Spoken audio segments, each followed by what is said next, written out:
Welcome to the Remembering a Life podcast. I'm your host, Holly Ignatowski, and today we're talking with Alex Mammadyarov, a writer and psychotherapist specializing in grief, about the challenges of grieving during the holidays and how we can continue to move forward in our grief during a time when family and friends are gathering to celebrate. Welcome, Alex, and thanks so much for joining me today. Thank you for having me. Alex, what is it about the holidays that can heighten our grief and make it so much more challenging? Well, when we think of holidays, we tend to think about gathering with our friends and family. And when we do this on the holidays, it ultimately highlights who is and isn't present. So the absence of someone who has died becomes even more heightened than on an average day.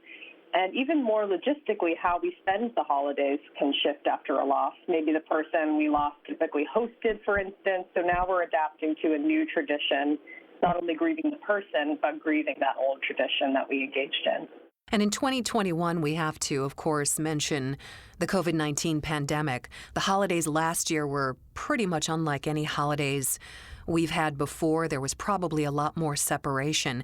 How has this pandemic further complicated that grief? Yeah, well, for those who experienced a loss, whether it was due to COVID-19 or something else that occurred during that period of time when we were remaining fully socially distant, pre-vaccine, grief became even more complicated because it was now being experienced in isolation, and grief can already feel very isolating. So a really unfortunate part of this is that people were unable to gather and engage in that mourning process where we typically would hold services. And even for those who may have experienced a loss that occurred maybe just before COVID-19 or even well before COVID-19, seeing the constant news of widespread death could have been very triggering as well. And again, not being able to gather with people, of course, really heightens that isolation. Alex, is it important that we acknowledge our deceased loved ones during the holidays? And if so, how can we do that without further deepening that sadness? Yeah, as we move further away from the date that we lost a loved one, it can really feel as though the world is moving on without them, and in the sense that they're being forgotten. So this is why it's so important for others to acknowledge our deceased loved ones, especially around the holidays when we're gathering together. Just because they're no longer physically here, that doesn't mean that the relationship loses any significance. So some ways to incorporate them would be to make time as a family to share holiday memories about them. Something else that you could do is make a dish that they typically brought to the holidays. And you could even do something in their honor, like donating or volunteering to or for an organization they liked or one that you feel they would have liked that supports the most vulnerable during the holidays. We all know family dynamics are a little bit challenging, and perhaps even more so during the holidays. And we all grieve differently. Nobody grieves the same way. What advice do you have for us in terms of navigating the different styles of grieving when we all come together for that holiday? Yeah, the first step here is just acknowledging that we will all have varied grief experiences, even in our shared losses.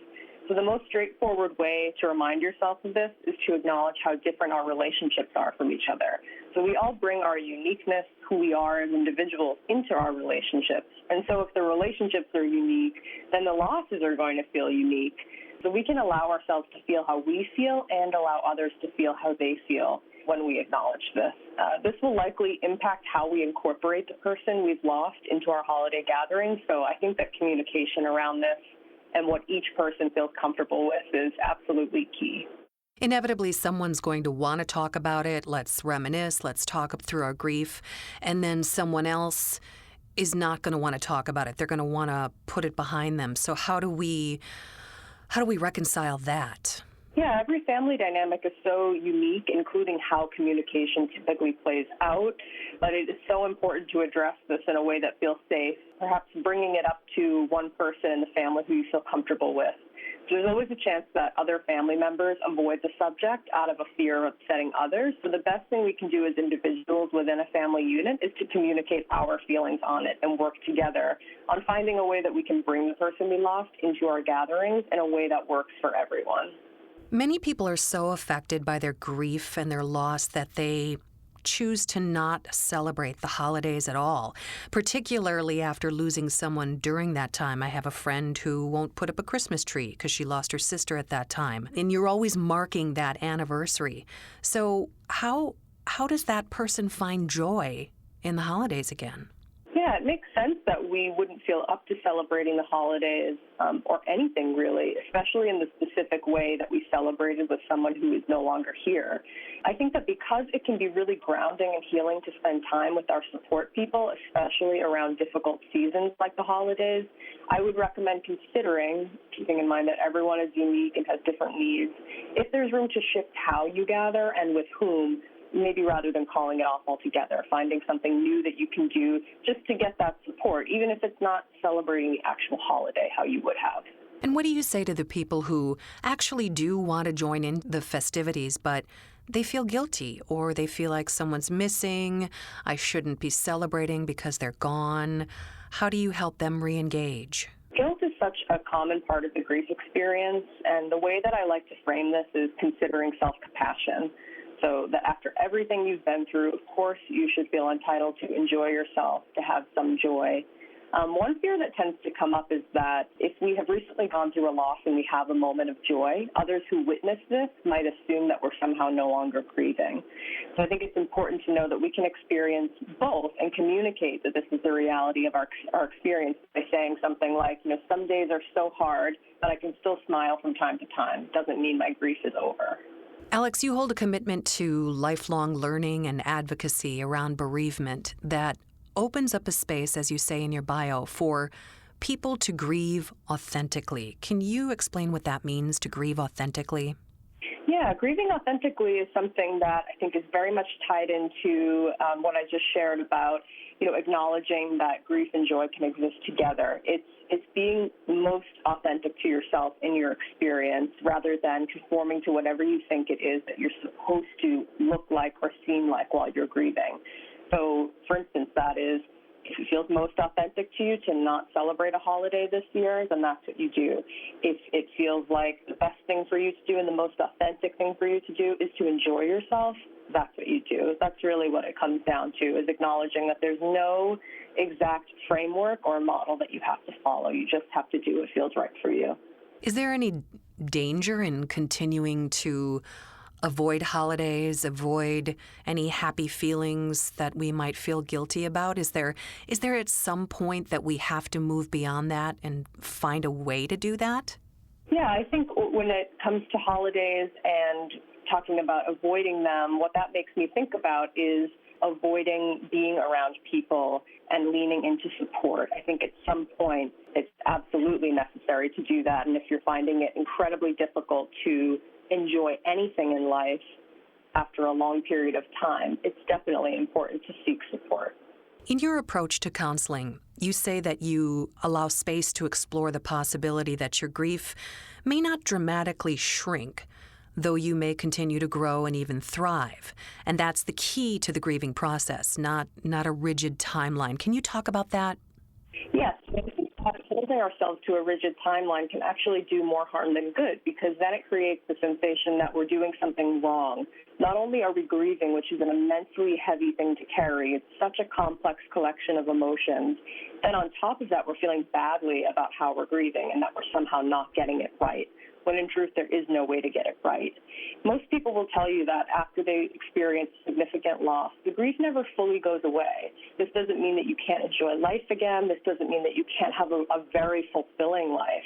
But that grief will always be there, and I think the more that we make friends with that, the better off we are in the long run. You also have a social media platform called Grief Uncovered. How can a grieving person use this tool? Where do we find it? Can you talk about that? Sure, yes. So I actually initially named it Grief Uncovered, and now the handle is just my first and last name, Alex Mammadyarov. I sort of have stepped out of the shadows of that title before with Grief Uncovered, but I called it that because I wanted to shine a light on this subject in a way that I think that people need to see. I think that people tend to grieve in an isolated way anyway and feel that they're very much alone in their experience. And again, like I said, wondering if they're getting it right or wrong, as if there's any way to do that. And so, on Instagram, I share just brief writings about experiences of grief that I've had or that I've had come up in conversation with others that I've seen in my work. And I think that it can be a helpful tool to engage with, just to know that you're not alone and to read something that feels resonant for you. I did go to your Instagram page, and one particular post caught my interest, and the message was, take care to validate the heaviness of the pain and loss you've experienced and not attach your whole self-concept to it. What does that mean? That means that sometimes when we go through traumatic events or very heavy experiences like loss, we can sort of boil our whole lives down to that and feel that that is what our lives are all about now. And it takes a lot of time and it takes a lot of effort to get out there and keep living our lives for us to feel that, that's not who we are. Sometimes people even sort of become bogged down in the sense of bad things happen to me. I'm someone who bad things happen to. And once you've experienced the loss, you're sort of opened up to this reality of, oh my gosh, I could lose more people. And that can really limit our self-concept and our view of our lives. So I think it's important to, on one hand, validate and, give credit to what we have gone through and what we've survived, and also not create a whole self-concept around that, and know that there will be joy in our lives and there will be more than loss that we go through and experience. So it's important for us to remember that the loss does not define us. It's just a part of us. And that's what you help your clients do in your counseling, correct? Yes. Yeah, that is definitely part of it, as well as, making sense of what the relationship meant to them, how they want to move forward, and how they want to carry the relationship with the person that they lost into their lives going forward. And you mentioned also in your bio that you've had a lot of personal loss experience since your childhood, and I would imagine that's where all of your knowledge comes from. So I'm going to ask you, Alex, what I ask all my guests. Who are you remembering today? Oh, I'm remembering today who I'm always remembering. Those are my parents, Karen and Billy. I lost them when I was a child and teenager. I lost my mother, Karen, when I was 14, and my dad, Billy, when I was just 8 years old. And I'm always remembering them, and they're such a huge part of the work that I do. Sounds like they're always with you. Thank you for joining me today, Alex, and for your unique approach to helping people get through difficult times, particularly during the holidays. Thank you so much for having me. To learn more about moving forward in your grief, visit rememberingalife.com.